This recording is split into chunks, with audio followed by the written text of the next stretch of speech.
The Amanda Bynes film She's the Man is an early thousands favorite inspired by the mischievous Shakespeare play Twelfth Night, in which one character mentions how wordplay can turn a sentence inside out like a leather glove. Well, don't expect that level of wit from this teen adaptation. The only inside-out leather glove this movie delivered was my prolapsed colon from cringing so hard at the very dated jokes, which were and always have been problematic to the LGBTQ community, and not much better for cisgender straight women either. You see, this PG-13 movie mainly consists of classic gender swap tropes with a side of slapstick violence. Two outdated relics that seemed funny back in '06 but haven't actually worked in several years, just like Janice Dickinson or Flavor Flav. So let's dive into my somewhat controversial opinion that this movie failed its audience with its watered-down romantic plot, inconsistent demographic pandering, and Channing Tatum acting more confused than if Step Up took place on a cruise ship. It's time for a ye old good time with a Shaky Spear installment of Clip Breakdown. Before we go any further, I'd like to tell you about the sponsor of today's video, Scentbird. In case you haven't heard, Scentbird is a fragrance subscription company that lets you shop from over 600 designer brands. And this is not a mystery grab bag type of thing. Every month for just $16, you get to pick whatever fragrance you want to be sent to you. And you'll notice these aren't your average fragrance samples. They're a 30-day supply so that you can really get a feel for how you like these brands before you upgrade to the full-size bottle. You can even change your subscription to get 2 or 3 products every month. I have here Bentley, Gucci, John Varvatos, but they also have indie brands like Confessions of a Rebel. All of the brands they carry are completely authentic. You can get new recommendations using their easy quiz, shop on their app. This Bentley fragrance is so refreshing and sporty. I can't wait to wear that. And this About Last Night Confessions of a Rebel is so spicy. I love that for a sensuous moment as well. Make sure to use my coupon code and the link in the description below so that you can save 30% off your first month at Scentbird. Only $11 for the first month. Wow, now that the world is opening up, we're about to smell the best yet. Now, let's get into the video. Hello, television viewers. My name is Nick. Thank you so much for joining me once again on my channel for another installment of Clip Breakdown. This is the playlist where we dive into our favorite movies, TV movies, and other such content on the web, and we kick it into pieces like a soccer ball that was really fragile. So we can look at each individual clip and decide, yes, that wins a gold cup in the football tournament. Or, no, that wins a bronze medal in the soccer fail champ. I'm not into sports. Before we get into it, make sure you give this video a big thumbs up if you want to see even more clip breakdowns on your favorite childhood movies. But most importantly, if you're new to my channel, I would love to have you click that subscribe button right down here. That way you never miss new videos from me. We recently covered another Amanda Bynes movie on this channel called What Women Want, where she did this on the poster.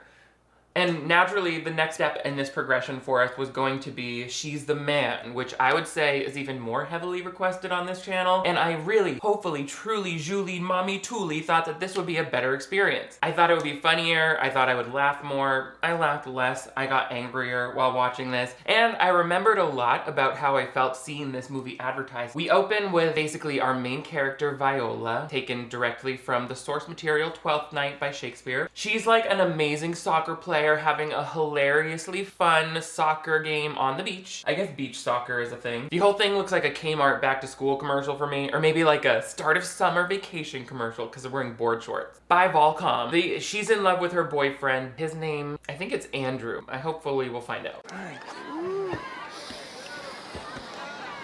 I guess let's really draw out that sexually charged lip smashing to really earn that PG-13 rating. How did that dry school play kiss still end with them being conjoined by an umbilical cord of saliva for at least 2 frames? Umbilical cords, by the way, freak me out. It's 2021. All babies should come wireless. Okay, you are really getting good. Really?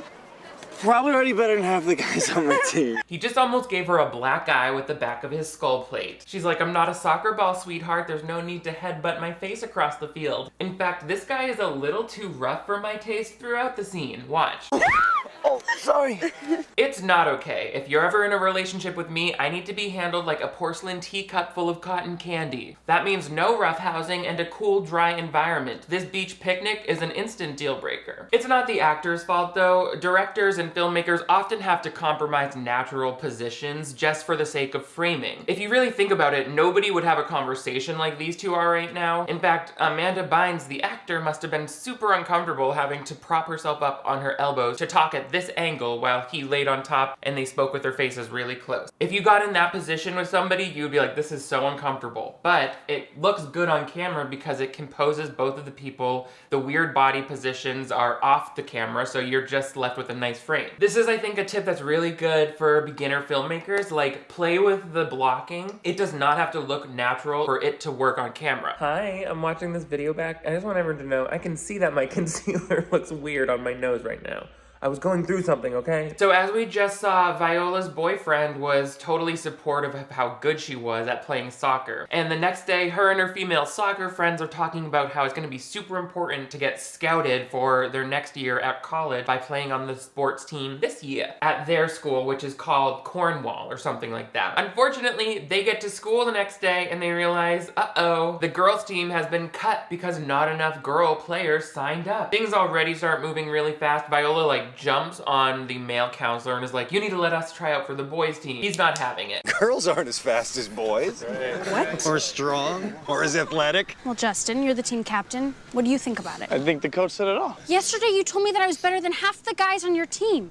What? I never said that. What are you talking about? Why are you lying? Why are you yelling? Although I guess this is the kind of escalation you're left with when you condense a 3-hour Shakespeare play into something that 12-year-olds will fall asleep to at slumber parties. Andrew is totally misogynistic. He's like, that's the end of the discussion. And she's like, well, that's the end of the relationship. So Viola has broken up with the boyfriend. She said, kicking you to the curb, sweetheart. And we do get some, you know, rather generous character development for Viola right up the top. It's important to know what she's like before she undergoes the change of the following movie. They also set up some other character relations that are going to be really important and exciting throughout the whole movie. Something says. Ow!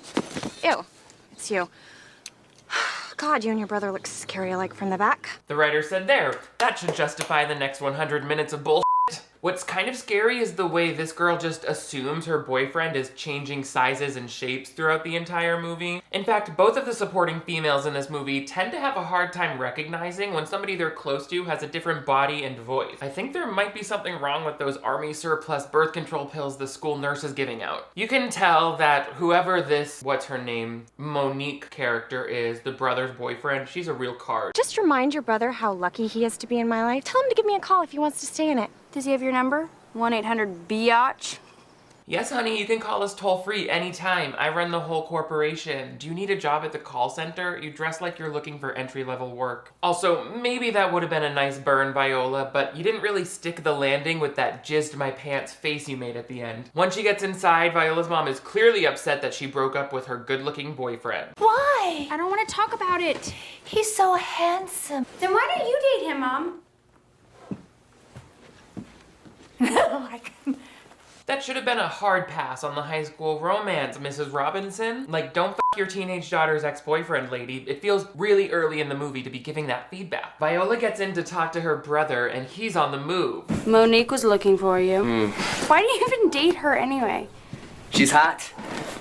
It's a guy thing. Oh, you hear that, young audience? All guys are attracted to the hot girl who is mean to their family. That's a fun generalization. At any rate, this movie for teenagers handles sexuality like it's for 10-year-olds. So it literally seems like Sebastian is with his girlfriend Monique for no reason. Maybe all of these loveless relationships made more sense back in the Shakespearean days, because I'm having a hard time empathizing for this character who's openly ducking his girlfriend just because he's too chicken to date outside of his parents' country club. I think I just mentioned ducks and chicken in the same sentence. Because these breasts were sponsored by poultry, baby. Gobble, gobble. So Sebastian is all like, listen, you gotta cover for me. I'm not going to this new school that they're sending me to because I've got 2 weeks of gigs in London with my band. He's in a rock and roll band, and he's transferring to this new school because the previous one kicked him out for skipping. And he's like, well, you just gotta call the new school for me and tell them I'm sick for 2 weeks. Pretend you're mom. She's like, what? You know the percentage of bands that actually make it to the big time? Probably the same as female soccer players. It's true, both of your teenage aspirations are stupid. You could always sell Arbonne. I'm just kidding, I wouldn't recommend it. So, Sebastian's out. Good to see him for the beginning of the movie. He'll join us again at the end. That actor, by the way, I recognize from like Final Destination 2. He's the young kid who gets crushed by the pane of glass. And the woman who plays his mother in that movie is in this movie as well, but they don't ever have a scene together. So, Olivia starts covering for her brother, and the mom gives her this great idea. Sorry, Mom. I have a strict no ruffles policy. Sometimes I just think you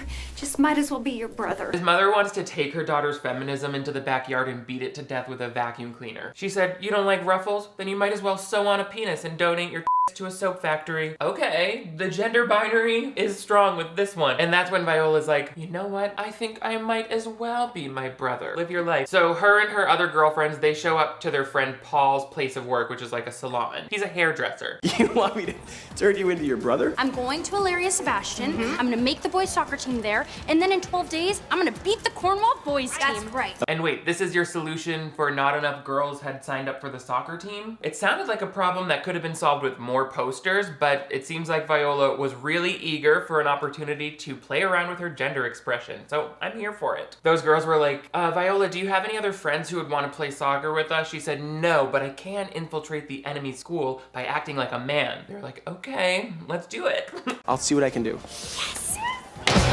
He just palmed that old lady's head like a basketball. Also, let's not put those hair tools in our mouth. Those have been in people's hair. This hairstylist, Paul, is clearly the coded queer character of the movie, as evidenced by his profession and his bleached tips. Off we go into the montage of Viola getting ready for her big transformation. You take a nothing day, suddenly missing blood, and you should know it. Wait, does her brother have a mustache of any kind? No, so this is a waste of time. Just because a character is technically getting a makeover doesn't mean there's always enough there for a full-fledged montage. They try to make it seem like she undergoes a Mrs. Doubtfire style transformation, but all they kind of do is take off her mascara and give her a Zac Efron wig. I think in the earlier scenes they actually gave her almost that distractingly smoky black eyeliner so that her transformation into boy Viola would be even more drastic. Viola spends a little bit of time checking out the boys, making sure she can copy their walk, and then it's time to head off to school. She tells her mom that she's going to stay with her dad, which is where the mom also believes Sebastian is. Viola's like, oh, well, Sebastian's girlfriend's gonna teach me all about how to be a lady debutante, which is all her mom wants. Now there's the formal ball, of course, and the luncheon, and oh, did I mention the fundraiser next week? It's gonna be a carnival. Sounds like 3 social events that will be absolutely brimming with the potential for physical comedy. I'll be there. This movie is so predictable that a lot of the dialogue is just letting you know about stuff that's gonna happen a little bit later, but it's less like foreshadowing and more like a cruise director. The time has come. Viola steps out and we see her beautiful, award-winning, Oscar-worthy makeup transformation. Are you sure I can do this? Oh yeah. They really said, and to complete this natural boy look, a touch of luminous pink blush. I want to know what studio executive was like, it doesn't matter if she's supposed to look masculine. If we put a woman on camera without some color on the cheeks, young boys won't join the Army Reserves anymore. The female standards of beauty are just so pervasive that they're like, she needs makeup. She can't wear the same makeup as a man. It's just like, whatever. So Viola as Sebastian, so I'll refer to her as Sebastian sort of from now on, I guess. She's trying to feel out what it's like in this boys' dormitory. By the way, the school's name is Ilaria, which is the name of the town in which 12th Night takes place. I think this school is like built on a portal to hell.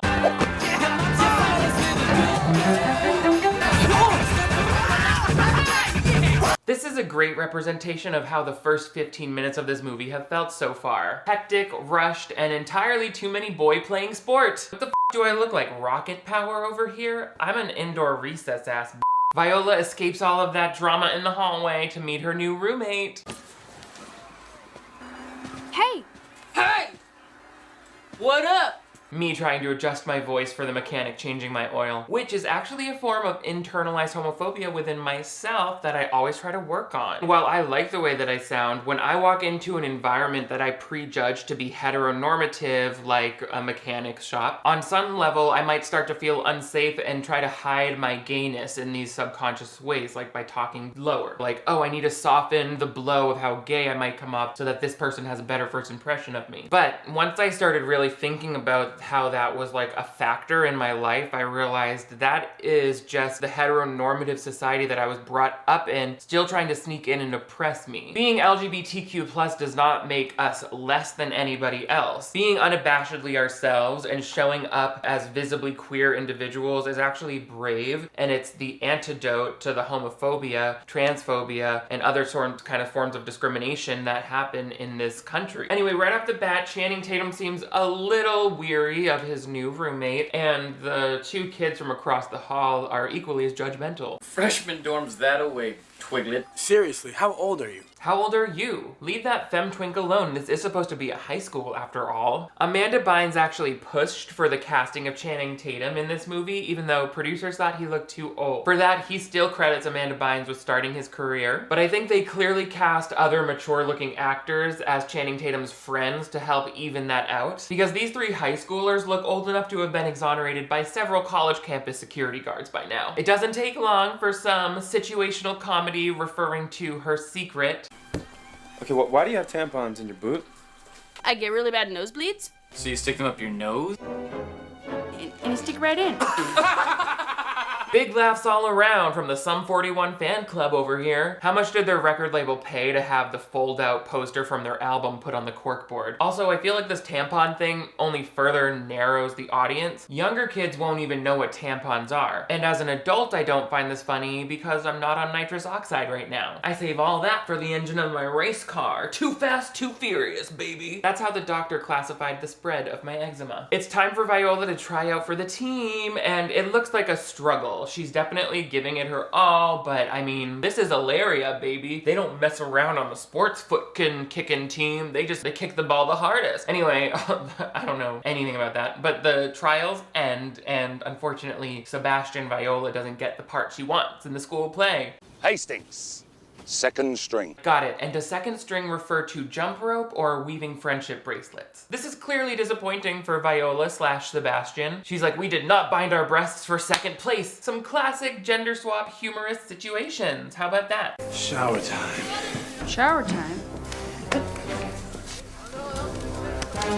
Why are those two guys silently forcing Sebastian into the shower with his clothes on? They said, excuse me, we said it's time to take your dick out and lather it up. Just guys being bros, you know. Luckily, she's saved by the bell when the headmaster, played by David Cross, calls her into the office. So I keep a special interest on the transfer students that come to this school. And don't be surprised if I don't just pop in unannounced from time to time just to check up. This screenplay doesn't want anything to surprise us now, does it? It feels like every character has to announce their entire role in the story. They might as well be like, trigger warning, plot points ahead. We know, just do it. On Viola Sebastian's way out of the office, she bumps into this girl, Olivia, which, by the way, we're gonna have a girl named Viola and a girl named Olivia in the same movie. I get that we're borrowing names from Shakespeare probably, but have some sympathy for me, the viewer, who has to memorize these people's names at some point. Like, Viola and Olivia are the same name, you just switch 2 words. Is that some of this genius wordplay, Shakespeare? Well, I need you to come back up from your dumbass grave and explain it to me, because I went to public school. You can't just be switching things around. Like, anyway, here's Olivia and Sebastian talking. If I haven't already messed those names up, it's gonna happen. Ooh,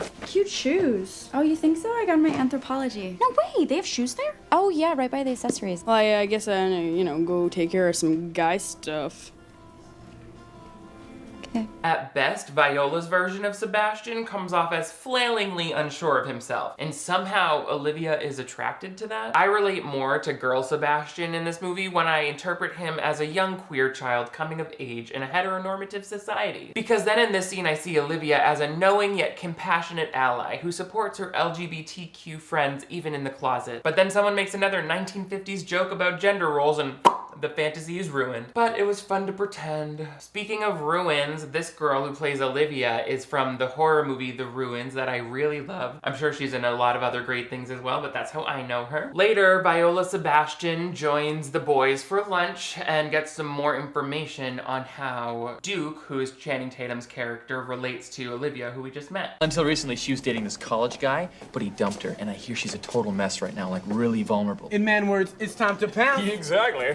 Should we be concerned that the boys at this school think being a man gives them the right to behave like predators? They just talked about pouncing on a vulnerable young girl and then high-fived over it. Cargo shorts did not need any more bad publicity. If this were a slasher movie and two male characters talked about a woman like that, they would be mortally tortured by the second act. But since this is a comedy for young people, we just sort of laugh at it and move on while Channing Tatum rolls his eyes to show that he's an exception to the rule. That's a great behavior to teach girls to accept and men to model. But anyway, Channing Tatum admits he has a crush on Olivia. But because she's secretly a girl, Viola is much more empathetic towards his crush. I can relate, you know? I mean, I just got out of a bad relationship too. You think you know someone, and you realize it's all been a big lie. I'm sorry, just looking at Duke's lunch is giving me the hiccups. A family-sized bag of pretzels and a Pepsi? He might as well be burping in my face right now. I mean it, Channing. Get over here and pretzel burp in my face. I want a full serving of whole wheat, baby. Oh, I'm not into that. This movie is an hour and 40-something minutes long, mainly because it cannot excuse itself from these literally pointless scenes where it's just like someone being like, you need to take off the costume that's hiding that you're a girl. You need to show us your chest. Fake Sebastian being like, and then somehow someone luckily getting her out of it. It's very convenient. It happens again that night where she's woken from her sleep by her fellow teammates for like a hazing ritual. By the way, straight men will swear up and down that hazing has nothing to do with their pent-up gayness, and then it's this. First, you must remove your clothes! Interesting. And you all came up with this list of requirements yourselves, right? Because no one is forcing you to make it a naked dungeon food fest. Like, I'm limp wrist gay, and even I wouldn't have suggested something so homoerotic. Like, can't we just all go to Outback Steakhouse? Or will you guys want to f my awesome blossom in the shower? Oh, basically to get out of this where they're like, take off your clothes so we can oatmeal you. Viola gets out of it by dropping to her knees and crawling through. So again, we're just narrowly avoiding all of this stuff. She's having a hard time winning favor with her roommate and his guy friends, so he calls Paul and they stage this scene at a restaurant where Viola's hot girlfriends come up and fake that they're like, oh, so lovesick over Sebastian. So Channing and the guys are getting super impressed by this. That's when real Sebastian's girlfriend Monique comes in and doesn't see that this is a fake version of Sebastian because, you know, Viola keeps like hiding behind stuff. Okay, you know what? Don't come any closer, Monique. It's over. You have absolutely nothing else to offer. When my eyes are closed, I see you for what you truly are, which is ugly. We're done.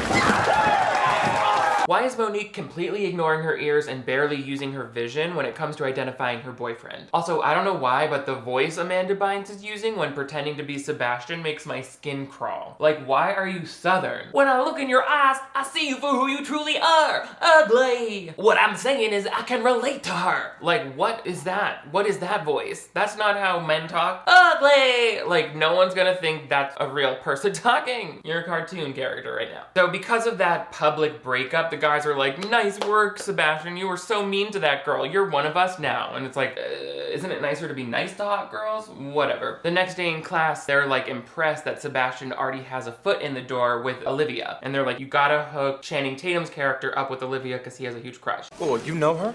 Talked to her for like a second. About what? She gave you the nod, Yeah, dude. she did a good one too. Yeah, she gives good nod. Did he just say she gives good nod? I wish I had stayed in those classes to get my chemical castration certificate. There's just so much work that needs to be done. So after this, we go into a long period of first actum where Sebastian is, you know, having fun in his science class, getting the people on the team to enjoy dancing around a little bit. They're enjoying Sebastian's spirit. He's becoming part of the team. The snooty kind of dorm director is always on Sebastian's case being like, this guy's not who he says he is, because he also, I think, has a crush on Olivia. So both Channing Tatum and this dorm director guy have a crush on Olivia. I mean, this feels very Shakespearean where it's like lots of interactions, love triangles, twisted social webs. I don't care for it. It's already annoying to me.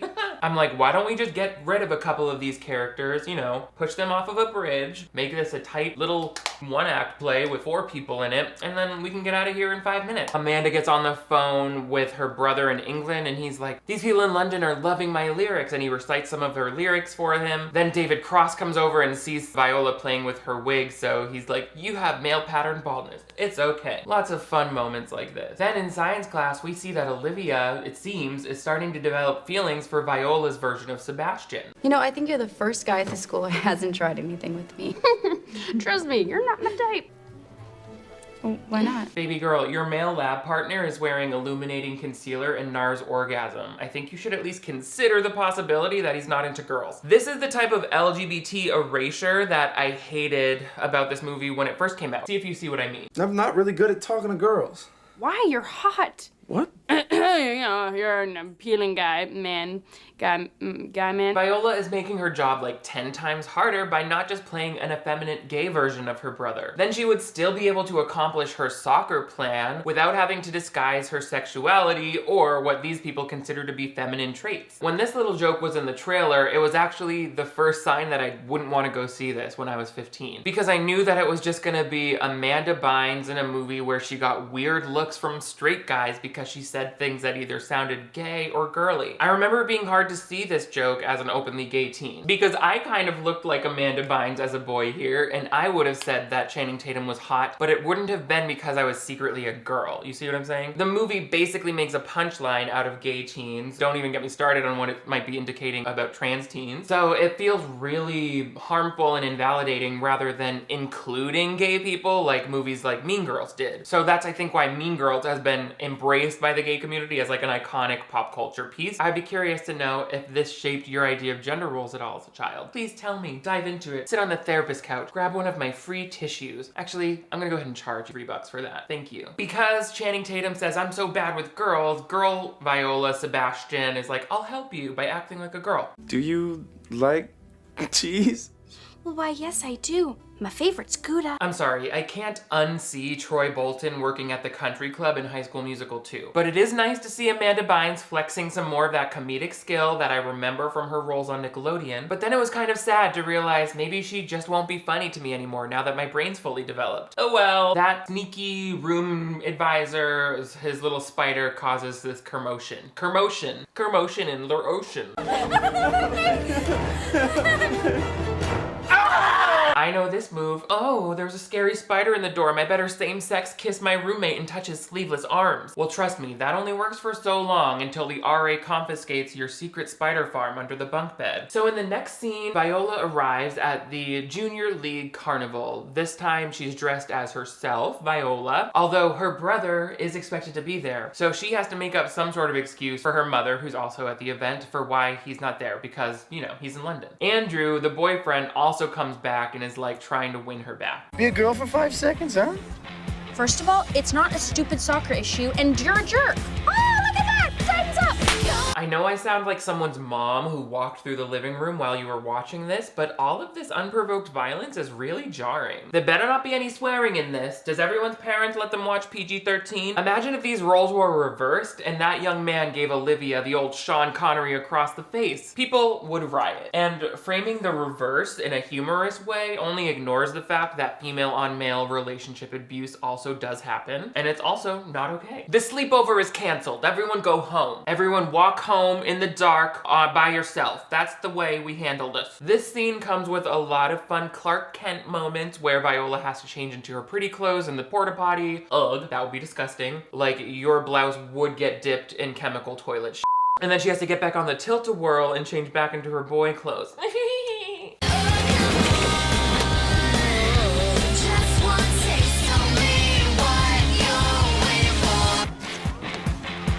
Look, I know I've been accused of losing track of children at other carnivals, but this time I'm positive that little girl came out of nowhere. By the way, I'm not babysitting anymore unless your kid has a dog microchip or Find My iPhone installed, because they are always trying to run away from me no matter how much I dig my nails into their arm. So Viola Sebastian gets to avoid Sebastian's ex-girlfriend, Monique, by jumping in the bouncy house. She becomes a girl again, and then, you know, she goes on to relieve Olivia, who is at the kissing booth. Can you hear how many names I'm trying to say here? Olivia, everyone, dancing, Vice Girls, here. I can't with this. You know what I should have done, like with the Bratz movie, made a little list of everybody's names, put it on a post-it right here. Well, where the hell am I supposed to find a post-it note in this economy? Walmart? I'm not going there. Because Channing Tatum's character Duke has always been obsessed with Olivia, he's really excited to get to kiss her in this kissing booth. I know it's gonna be really, really special.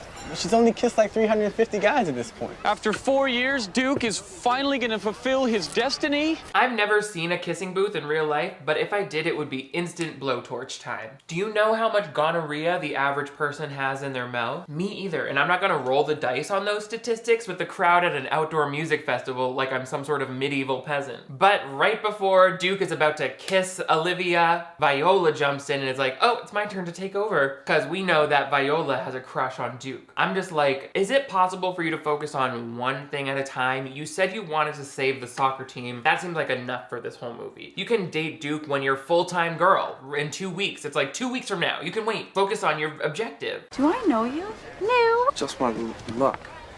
No. I mean, I didn't. On the other hand, you're, you know, also. I am? Yeah. You don't have to flirt with her first, okay, genius? You're paying for it. This movie just said, oh, you thought grown men paying to kiss teenagers was weird? Wait until you see our young boy patronizing sex workers. Which creepy Hollywood producer approved all of this? Oh, it actually looks like they all signed off on it collectively. So after Duke and Viola kiss, Viola's ex-boyfriend Andrew's like, hey, you're kissing my girl. And these two know each other because Duke made Andrew cry at a past soccer game. So obviously, this little bit of love triangle causes a big, huge fight where Viola jumps on someone's back and starts hitting people in the head. It's a lot. Like, I'm truly like, okay, is someone gonna bring out the folding chair? That night, when Duke is talking to Viola's version of Sebastian again, he's like, I was sort of kissing your sister today. I am not sure that you and Olivia really mesh well together. You and Viola be magic. What does your heart tell you? Huh?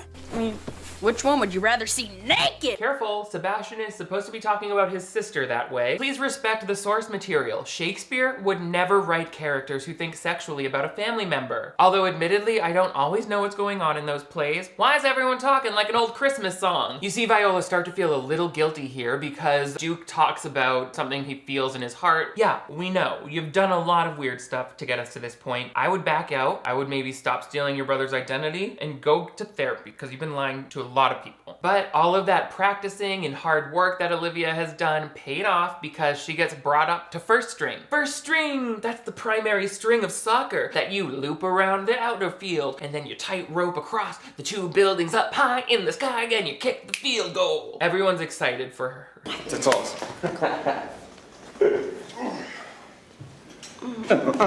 Duke's gay panic is very palpable. Listen, if you hug a friend at the gym, I'm sorry if their hand accidentally goes near your upper ass, but I promise you it's gonna be okay. No one is gonna turn you into a pig bottom by grazing your booty shell, because then every time a party of groomsmen rented tuxes from Men's Warehouse, it would turn into a circuit party. That's the future liberals want. I'm liberals. Olivia really wants to break through and impress her crush, girl Sebastian. So she gets the idea to make Sebastian jealous by flirting with Duke, and of course Duke takes the bait right away because he's got a huge crush on her. So Olivia's like, hey, maybe the 4 of us should all, you know, go on a double date. You can take Eunice, Sebastian. Eunice is like this kind of nerdy girl who has a retainer. So they go out on a date together, and you can really see that Olivia is laying it on thick to make Sebastian jealous. I was just telling Duke how great it is to meet a real man at this school. Isn't it great to have a real man around, Eunice? Oh, yes.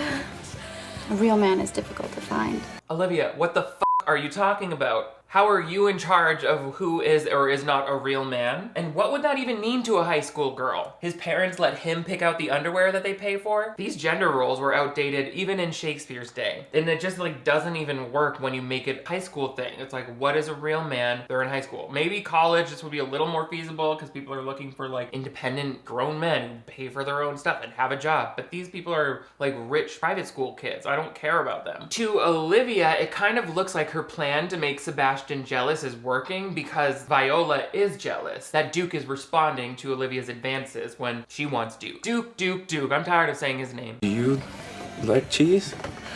More than almost any other animal byproduct. Sounds like somebody's never had a cat piss facial. Do they prevent cataracts? Ask me in another 30 years.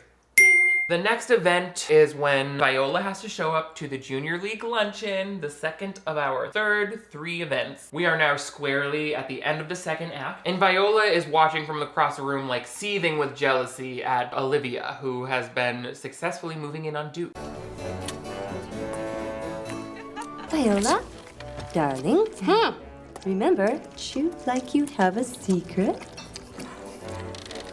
I don't think you have to be a debutante to realize that nobody wants to see the boiled bird tendons rolling around in your open maw. This isn't the McNuggets factory, and you aren't Grimace, who uses his giant mouth to grind up live chickens and form them into shapes. In a truly psychopath move, Viola follows Olivia into the bathroom. She's like, I'm gonna go shank that lady who's taken my man. She's like, oh, I'm the girl who relieved you at the kissing booth. Remember all this? And that's when Olivia's like, you know, I don't even like Duke. I was just trying to make Sebastian jealous. Viola's like, oh yeah, this is convenient how everyone loves me, whether I'm being an unusual boy or an unusual girl. That's when Monique comes out of the bathroom stall and I'm like, are you girls all in the same junior league? Like, what a weird coincidence, because I didn't know Olivia had anything to do with this debutante ball, but I guess it's a common thing. So Monique comes out and she's like, you kissed my man. You are saying you're in love with Sebastian, so this fight ensues.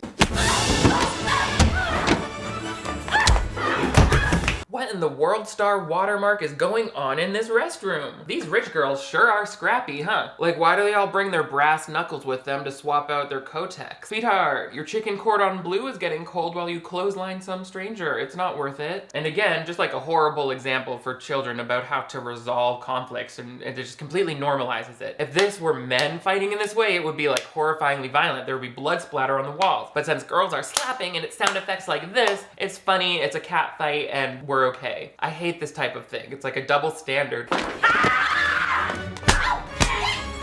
Like, Viola, first of all, went in there looking for a fight, and then it became a quick 2-on-1 attack. Who has been teaching this etiquette class? Eileen Warnos? It's just irresponsible to teach people that violence is funny when there's a woman involved. You play the cat fight for laughs, but when fights like this happen in reality, people sometimes die. In my cafeteria, sometimes you could find bloody chunks of hair on the floor. And not just because I was in there at lunch practicing French braids on the freshmen. The dorm director goes up to the guy, David Cross, and is like, listen, Sebastian is not who he says he is. I've got proof. Meanwhile, Olivia is about to go finally kiss Sebastian. So when she goes up to a cab, she sees, uh-oh, real Sebastian has just landed from London. He's finally returning to school. He doesn't know anyone has been pretending to be him at this school for 2 weeks. He thinks they've just all thought he was out sick. But Olivia doesn't know it's new Sebastian because she just sees him from behind. So she runs down to kiss him right as Duke watches and sees Sebastian and Olivia kissing. Just do it.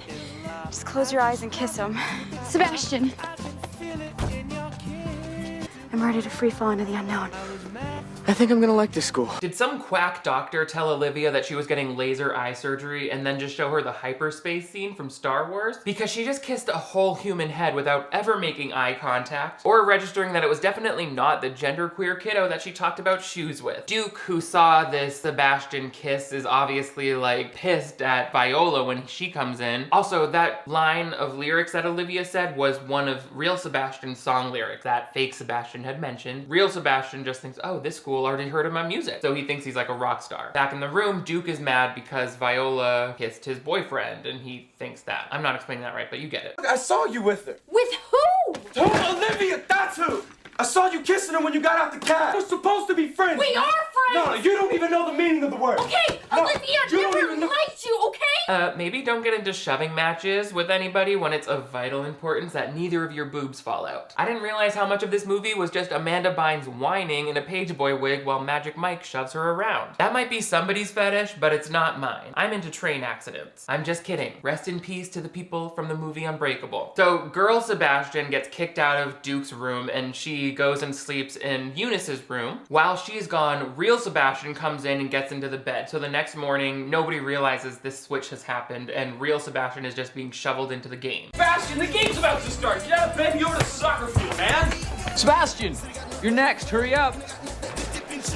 Can we check that all of the gas lines are intact at this school? Because Sebastian seems unusually docile, and I don't think any of these students' eyes are focusing properly. So both of Olivia's divorced parents finally join together and they're like, wait, the kids haven't been with you for the last 2 weeks? The kids haven't been with you for the last 2 weeks? Sebastian's face is painted, so that's supposed to mask the fact that he's now on the team. Like, Duke doesn't realize that he switched out because the face is obscured. When my brain is recognizing people and distinguishing faces, it usually takes size and shape shape, and voice into account, but apparently all these kids do is just a quick scan to make sure they have similar hair shapes. They must watch Susie Orman and be like, Sebastian, how'd you get on TV? So obviously real Sebastian is on the court not playing well at all because he's never been a soccer player. It was always Viola. And Viola's watching from under the stands being like, oh, we're so dead. And then David Cross got all the info he needs. He saw that these two people were twins and blah, blah, blah. He did the research he needed. So he comes out on the field to out everyone, basically. Sebastian Hastings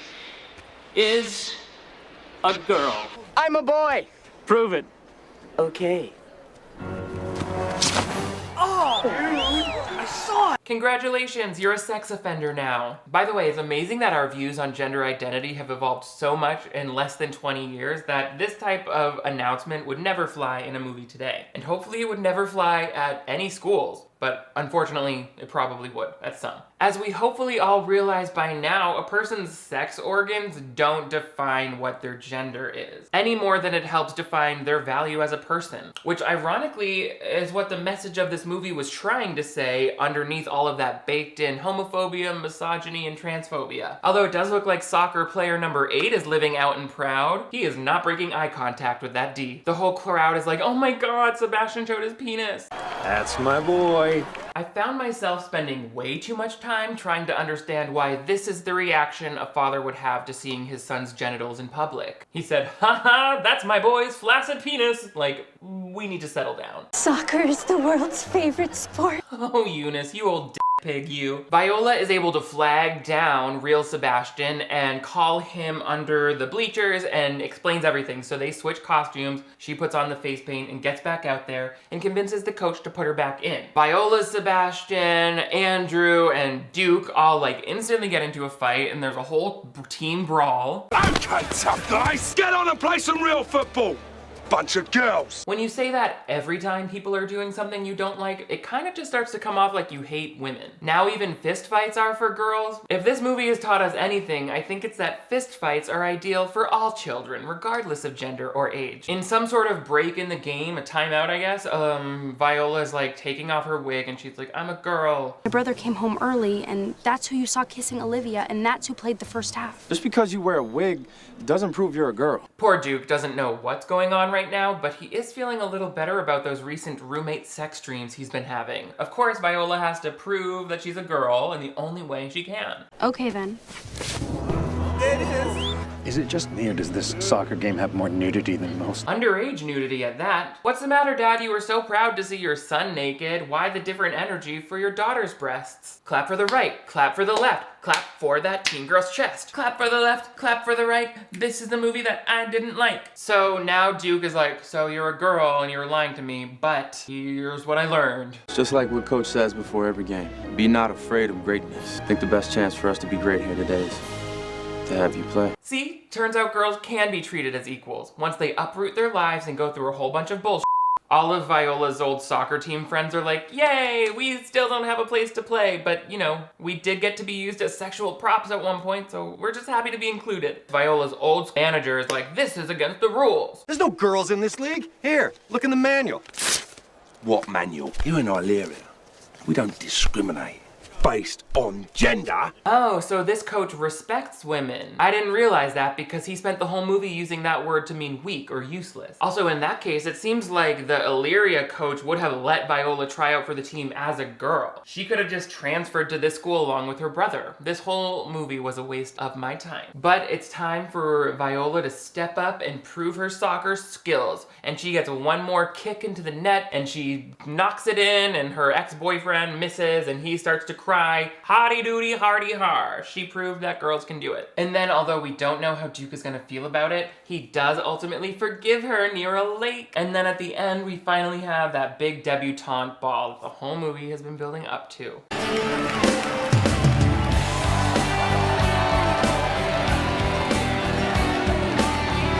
Yay! Yay, she did it. She finally wore the dress and acted like a lady. Right after she ate Channing Tatum's face on stage like a McDonald's ice cream cone. And that's all she wrote for She's the Man. What did you guys think of this movie looking back on it from childhood? I mean, I think the storyline of switching that gender is like kind of innately misogynistic, homophobic, transphobic, just because of the like humor that they try to derive from it. But I would love to hear your thoughts. Did you still think these jokes are funny? I didn't really laugh that much throughout this whole thing. There were a couple moments where it's like, okay, there's some solid writing, but I found the thing overall kind of boring and predictable. But what other Amanda Bynes one should I check out next? I heard Sydney White is a good one. So let me know in the comments below, but also give this video a big thumbs up if you want to see even more clip breakdowns on other nostalgic 2000s movies like this. But most importantly, if you're new to my channel, I would love to have you click that subscribe button right down here. That way you never miss new videos from me. I upload 2 new ones every week, so turn on notifications if you always want to be the first to know when I'm crashing your party. Also, I've got merch available and a Patreon where you can access exclusive bonus episodes and virtual watch parties. We're watching a Netflix movie this month at the end of the month. You guys are all the greatest. Thank you so much for kicking that soccer ball all the way across the 3-yard line with me today. I will see you next time.